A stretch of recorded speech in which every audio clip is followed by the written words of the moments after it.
दोस्तों तो इस वीडियो में बात करेंगे कल लिस्ट होने वाले आईपीओ के बारे में। तो कल पीएनजी ज्वेलर्स आईपीओ की लिस्टिंग होने वाली है। इसके साथ ही आज तीन आईपीओ की लिस्टिंग हुई है, यानी कि तीन मेन बोर्ड आईपीओ की लिस्टिंग हुई है। तो बजाज हाउसिंग फाइनेंस आईपीओ की बम्पर लिस्टिंग देखने को मिली है।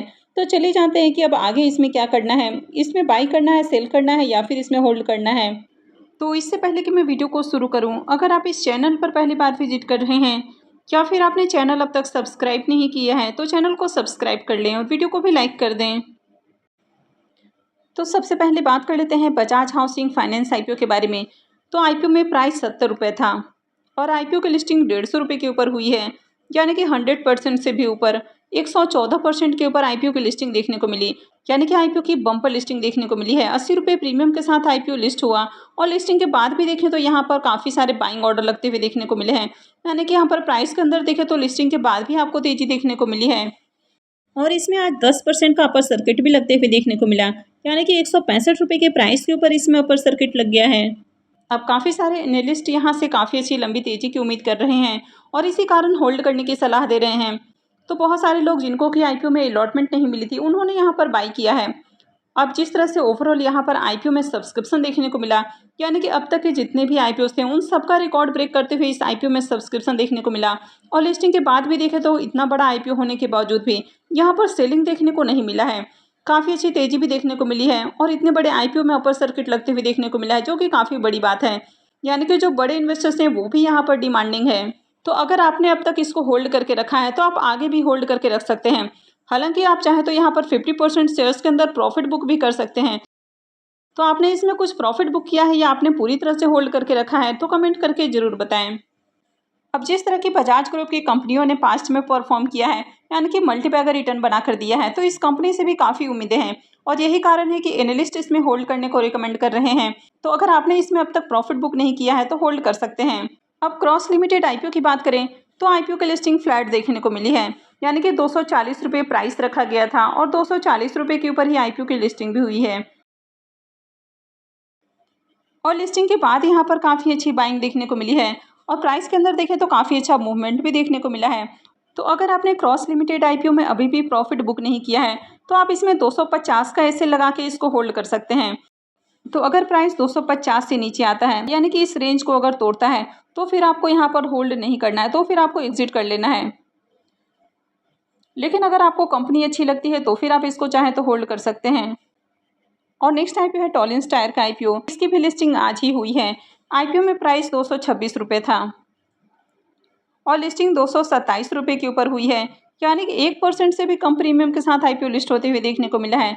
तो इसकी भी लिस्टिंग निराशाजनक देखने को मिली, लेकिन लिस्टिंग के बाद यहाँ पर भी देखें तो काफ़ी ज़्यादा बाइंग ऑर्डर लगते हुए देखने को मिला है और इसमें भी 5% का अपर सर्किट लग चुका है। तो इस आईपीओ में भी अगर आपने प्रॉफिट बुक नहीं किया है तो इसको भी होल्ड करके रखा जा सकता है। तो इसमें आप 230-32 रुपये का ऐसे लगा के इसको होल्ड कर सकते हैं। अगर आपने आईपीओ में लिस्टिंग गेन के लिए अप्लाई किया था और अभी भी आपने इसको सेल नहीं किया है तो आने वाले कुछ दिनों के लिए आप इसको होल्ड करके रख सकते हैं। अब जब तक यहाँ पर प्राइस के अंदर आपको गिरावट नहीं देखने को मिलती है तब तक आप इसमें ट्रेलिंग एसेल लगाकर इसको होल्ड कर सकते हैं। यानी कि जैसे जैसे प्राइस के अंदर आपको तेजी देखने को मिलती है आप अपने एसेल को ट्रेल करके ऊपर ले जा सकते हैं और इसको आने वाले कुछ दिनों के लिए होल्ड कर सकते हैं। और अगर आपको लग रहा है कि बढ़िया प्रॉफिट हो रहा है तो उसके बाद आप चाहें तो यहाँ से एग्जिट भी कर सकते हैं। अब पीएनजी ज्वेलर्स आईपीओ की बात करें तो इसकी लिस्टिंग कल होने वाली है, यानी कि 17 सितंबर को आईपीओ की लिस्टिंग होने वाली है। आईपीओ में प्राइस देखें तो 480 रुपये का प्राइस है और 31 शेयर्स का लॉट है। आईपीओ 1100 करोड़ का है और ये मेन बोर्ड आईपीओ है, तो कंपनी बीएसई और एनएसई के ऊपर लिस्ट होने वाली है। इस आईपीओ के सब्सक्रिप्शन फिगर को भी देखें तो आईपीओ में बम्पर सब्सक्रिप्शन भी देखने को मिला और आईपीओ 59 टाइम से ज़्यादा सब्सक्राइब किया गया और क्यूआईबीएस ने भी आईपीओ में खूब पैसे लगाए और क्यूआईबीएस ने आईपीओ को 136 गुना से ज़्यादा सब्सक्राइब किया है। एचएनआईएस पोर्सन 56.08 टाइम और रिटेल पोर्सन में आईपीओ 16.58 टाइम सब्सक्राइब हुआ है। तो यहाँ पर भी हर पोर्सन में डिमांड देखने को मिली। अब इस आईपीओ में डिमांड के पीछे कई सारे रीज़न देखने को मिले हैं, जैसे कि ये कंपनी ज्वेलरी बिजनेस में देखने को मिल रही है, जो कि एवरग्रीन सेक्टर है।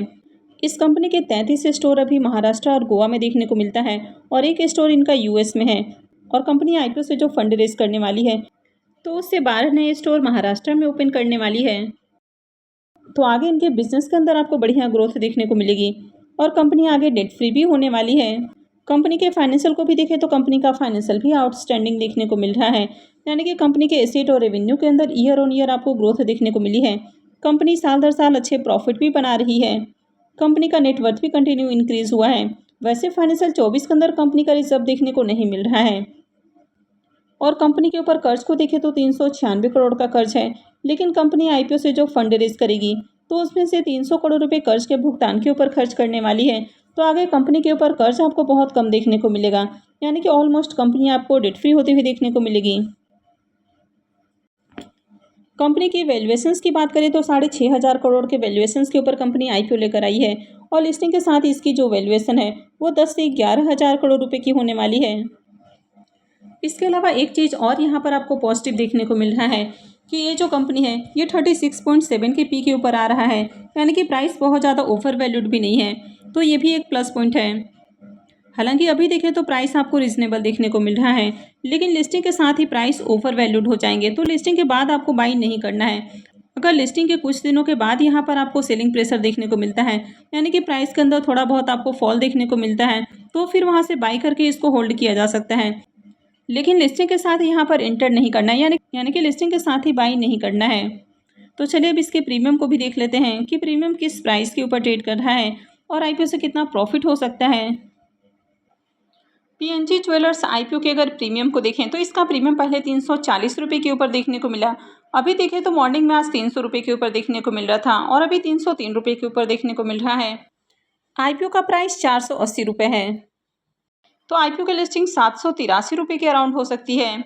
अब आईपीओ में लॉट साइज को देखें तो आईपीओ में 31 शेयर्स का लॉट है और अभी इसका प्रीमियम 303 रुपये के ऊपर ट्रेड कर रहा है, तो आईपीओ से 9,393 रुपये एक लॉट से प्रॉफिट हो सकता है। इसके प्रीमियम को देखें तो इसका प्रीमियम 63% के ऊपर ट्रेड कर रहा है, यानी कि इस आईपीओ से भी बढ़िया प्रॉफिट मिलने की उम्मीद है। अब कंपनी के बारे में बात करें तो कंपनी ज्वेलरी के बिजनेस में देखने को मिल रही है, जो कि एक एवरग्रीन सेक्टर है और अभी इस सेक्टर की जितनी भी कंपनियां उन सब ने मल्टी बैगर रिटर्न बना कर दिया है। अब जैसे कि सेनको गोल्ड की ही बात करें तो ये कंपनी पिछले साल ही लिस्ट हुई है, तो ये कंपनी पिछले साल जुलाई में ही लिस्ट हुई है, यानी कि जुलाई 2023 में लिस्ट हुई है और अब तक के रिटर्न को देखें तो 200% से कंपनी ज़्यादा का रिटर्न बना कर दे चुकी है, यानी कि लिस्टिंग के बाद से लेकर एक साल के अंदर में देखें तो यहाँ 200% से ज़्यादा का रिटर्न है, यानी कि इस सेक्टर में अभी काफ़ी ज़्यादा डिमांड भी आपको देखने को मिल रहा है। तो इस आईपीओ का भी जिस तरह से ग्रे मार्केट में डिमांड देखने को मिल रहा है, तो इस आईपीओ से भी शानदार प्रॉफिट बनने वाला है। तो इसका प्रीमियम काफ़ी अच्छे प्राइस के ऊपर देखने को मिल रहा है और ये सेक्टर काफ़ी डिमांडिंग अभी देखने को मिल रहा है। तो अगर आपने आईपीओ में लिस्टिंग गेन के लिए अप्लाई किया है तो लिस्टिंग के साथ ही आप चाहे तो 50% शेयर्स के अंदर प्रॉफिट बुक कर सकते हैं और इस 50% को आप आने वाले कुछ दिनों के लिए होल्ड कर सकते हैं। अगर आने वाले दिनों में भी इसमें आपको तेज़ी देखने को मिलती है तो उसके बाद अगर और अच्छा प्रॉफिट मिल रहा है तो वहाँ पर आप प्रॉफिट बुक कर सकते हैं, लेकिन लॉन्ग टर्म में ये और अच्छा परफॉर्म कर सकता है, यानी कि अगर आप लॉन्ग टर्म इन्वेस्टर्स हैं तो ये कंपनी आपको और अच्छा रिटर्न बना कर दे सकती है। यानी कि जितनी भी ज्वेलरी वाली कंपनियां हैं उन्होंने पिछले 1-2 सालों में काफ़ी अच्छा रिटर्न बना कर दिया है, तो इस कंपनी से भी बढ़िया रिटर्न की उम्मीद है। तो अगर आप इसको होल्ड कर सकते हैं तो ये आपको और बढ़िया रिटर्न बना कर दे सकता है।